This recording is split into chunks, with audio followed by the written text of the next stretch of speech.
Today on FluTac, we talk about the Glock Safe Action pistol and why it is by far one of the most famous, most iconic, and most reliable pistols within the entire world. Another exciting episode of FluTac starts right now.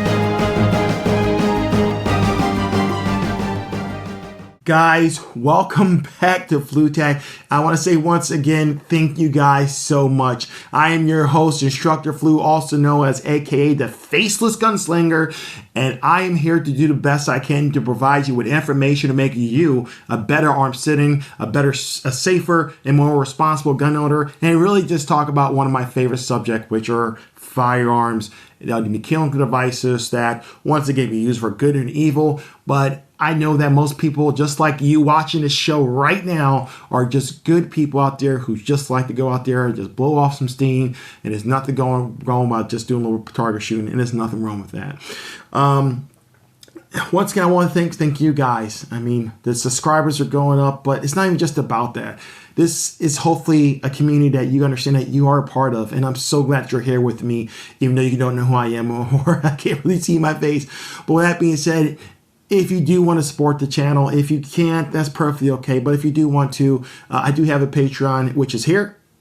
And once again, if you don't, that's perfectly all right. And let's go ahead and move on to one of my favorite subjects, which is the Glock Safe Action pistol. Now, here's a warning. I have to admit this. This right here is actually my very first pistol I ever owned. I've owned it now for almost 20 years.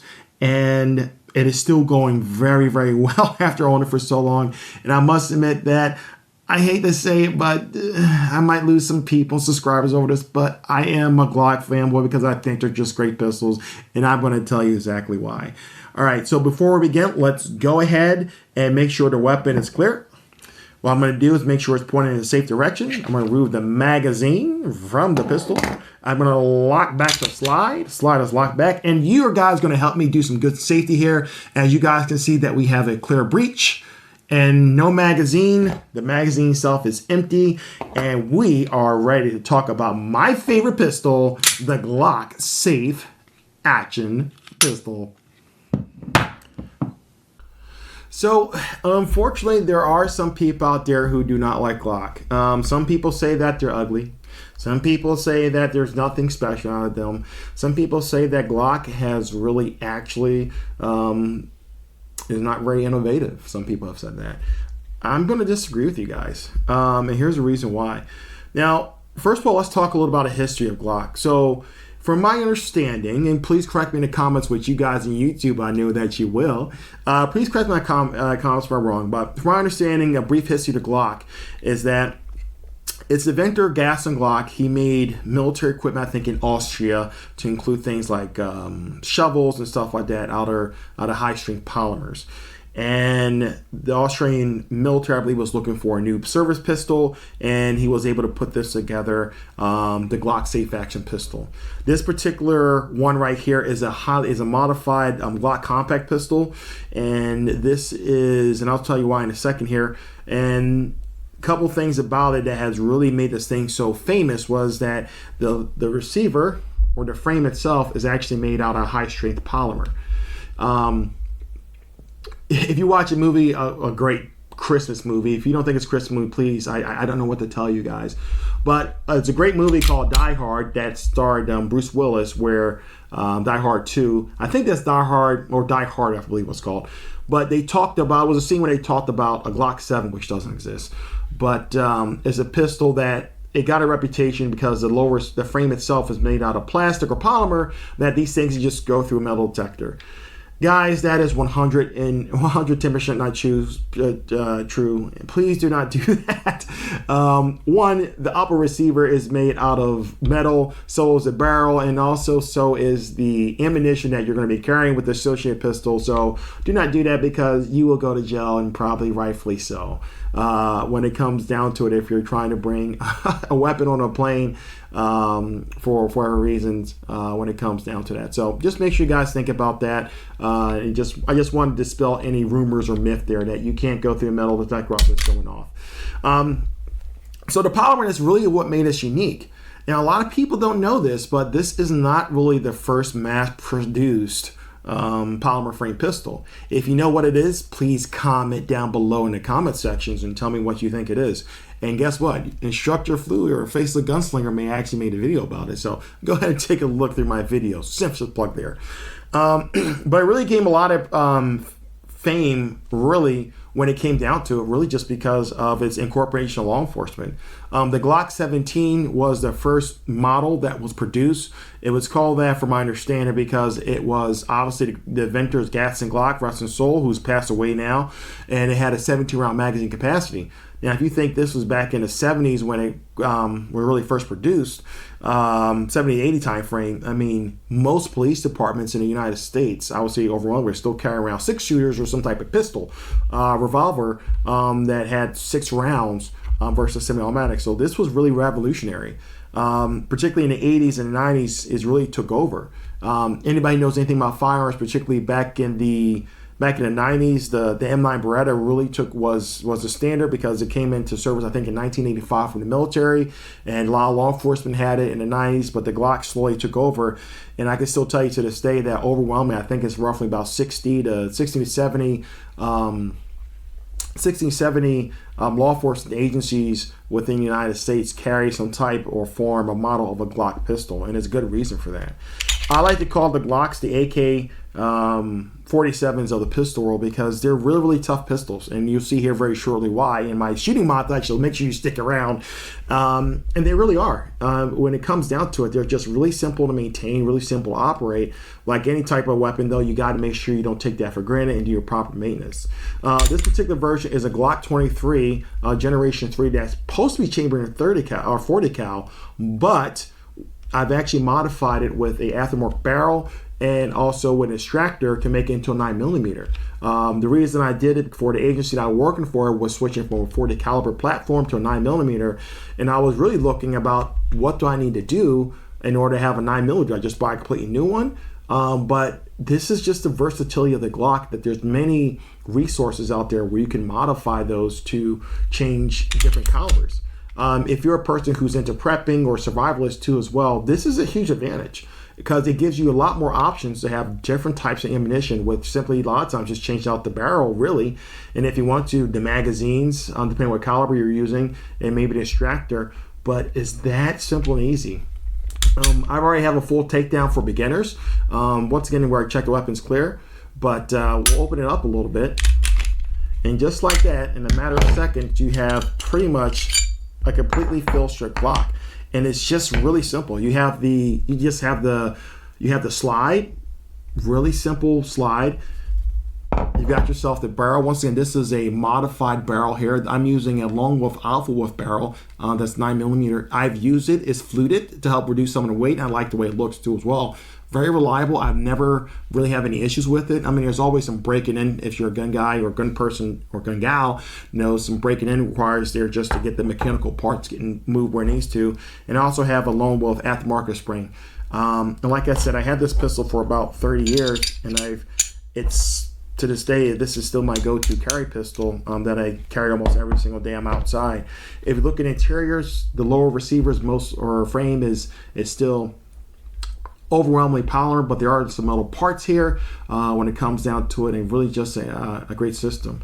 Another reason why this is so famous is not just its look, but back in the day too, most pistols at the time were still hammered fire pistols. This was really revolutionary to a degree. Once again, this is not the first polymer frame or striker fire pistol that did this, but it it's hammerless, and it uses a different firing mechanism. Pretty much the striker inside here, all it does is it's pulled back, it's released when it has a connection, when it's disconnected from a portion of the trigger that goes from there, and it goes forward and it strikes the primer, and bang bam, there's no external hammer. A little benefit of that is that there's really nothing that can operate or get in between a hammer and also the firing pin or the striker in a situation like you can with a traditional pistol like an M9 or even 1911, where potentially sludge and dirt and stuff can get in between, and it could prevent it could cause a misfire or a fail to fire, and that's never a good thing when you're in a two-way qualification range. You can modify this thing. Like I said, I put a 9mm barrel inside of it, which is worked absolutely amazingly. I put so many different things in here that you can do to it. It's just really, really great. And I'm a big fan of Magpul. Once again, I have absolutely no sponsors, but Magpul now makes magazines which are substantially cheaper than stock OME, and they work for me absolutely flawlessly. No problem with them. They work. This is a 15 rounder, 9mm. The original Glock 23s are actually 13 rounds going from there. But these work great. They're cheap. I have a whole bunch of these on hand. I like them because they have the orange follower. But it really just shows you just the capability of this weapon system to be able to have it. And that's why so many people, when it comes down to weapon is safe, is really just a big fan of the Glock Safe Action pistol. And you got different mounts. Now they're up to, I think, generation 5 at this point, and now they have versions with MOS, which stands for Modular Optical System, from my understanding, where now you can start putting red dots and also different optics on the top of the slide here for this. And people can criticize Glock for not being innovative, but you just got something here that just works. Is it the most beautiful pistol out there? Is it the most Gucci pistol out there? No, it's not. But is it going to go bang almost every single time you squeeze the trigger? Yeah. Is it going to be something that you can pull out, throw into the mud, into the water, and it's probably still going to go out and take care of business? Yeah. And not only that, it's actually a tad bit, it's still, when you think about it, for what you get, like I said, this pistol for me is almost 20 years old. This is a weapon that's going to last you almost forever, and still almost brand new Glocks are roughly around a $500, $600 range for where you can find those. So, guys, I'm sorry, I love it. It's a great weapon. It's fun target shooting, stuff like that, and just making sure that you have something like this. I mean, it's a great weapon system coming from there. And once again, like I said, guys, I just want you to understand that, once again, these are tools. I love them. They're great. They're fun. I'm actually more interested in most of the firearms because of a mechanical perspective and stuff like that. And I just like, target shooting because it's challenging for me. But yeah, I just want you to know that, when it comes down to it, they also have criminals are into these as well too, so they've gotten a pretty bad rap too as well. There's even a rapper, I think, named Key Glock. I have no idea who that is, but I guess he's a fan of Glock Safe Action pistols, and they're also in there too in pop culture too as well. So they get a bad rap, but once again, it's a mechanical device, and hopefully you're a good person and you're watching this and you're doing the good thing and just really want to be able to talk about a passion, a hobby that unfortunately has really just become so stigmatized as being bad. That's why I kind of made this channel, to try to get rid of that and understand that you can be safe, have fun with firearms, and you don't have to worry about all the bad things because they're a mechanical tool. Anyway, that is enough of me blabbing. It's time to grab your eyes, grab your ears, because it's time to go loud with the Glock Safe Action pistol.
Now that was exciting.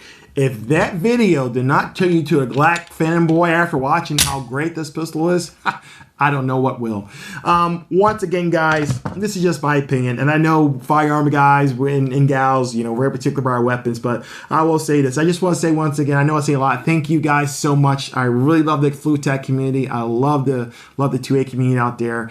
You know, I love engaging with you guys in the comments too. It's always so fun to hear about your experiences or your information about you. I had this weapon, or I had this experience with my dad, or whatever. That's why I built this community. And hopefully with your support and your dedication, we continue to grow, because the world's crazy right now. There's a lot of crazy things that's going out there, but I'm also a firm believer that there's a lot of good people out there just like you. Who show restraint and who's taking the time to watch this video to learn more about their platform, become more proficient, things like that, and all that. But, you know, guys, once again, thank you. I really love this community. I don't get paid for this right now. I don't know if I ever will, but if I didn't, even though I would like to, but even if I didn't, that's perfectly okay, because I enjoy making these videos. I love talking about my, not just hobby, but really my passion for firearms and the safety for firearms. And I love seeing good people, particularly people who can't protect themselves or defend themselves because of their age, of their disability, knowing that this right here, not particularly the Glock, even though it's the best everywhere, I know that and establish that, this is a great equalizer to make sure that good people are protected and be able to live this life, which is so short. Well, off my soapbox. Once again, thank you guys. But in the meantime, I'll see you guys on the next one. I got a lot more exciting, more comment coming here. So if you haven't done so, please make sure you just subscribe. Click that little notification bell so you get my updates. But in the meantime, make sure that you shoot straight. Make sure that you shoot safe. And do not be a victim.